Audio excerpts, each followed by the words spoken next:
လူတယောက်ဟာမေတ္တာကိုတည်ဆောက်တော့မယ်ဆိုလို့ရှိရင်အပြစ်ကိုမကြည့်နဲ့ကောင်းတာလေးကိုရှာကြည့်ကောင်းခွက်ကိုရှာမေတ္တာကိုပွားလို့ဆိုတဲ့အတိုင်း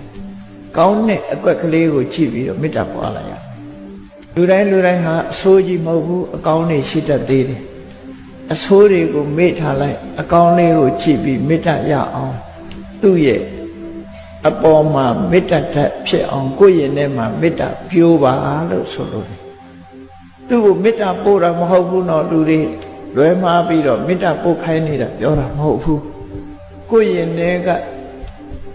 အမုန်းတရားပျောက်ဖို့ရာအတွက်မေတ္တာဓာတ်ကိုတည်ဆောက်တာနော်အဲ့တော့တည်ဆောက်တဲ့အခါမှာကိုယ့်ရင်ထဲမှာပဲတည်ဆောက်အောင်သို့တော့အာယုံပြုတဲ့အနေနဲ့ကတော့ကိုမုန်းတဲ့ပုဂ္ဂိုလ်အာယုံပြုပြီးတော့သူ့ပေါ်မှာမုန်းတဲ့စိတ်ပျောက်သွားအောင်ကိုယ့်ရင်ထဲမှာမေတ္တာတည်ဆောက်ပါ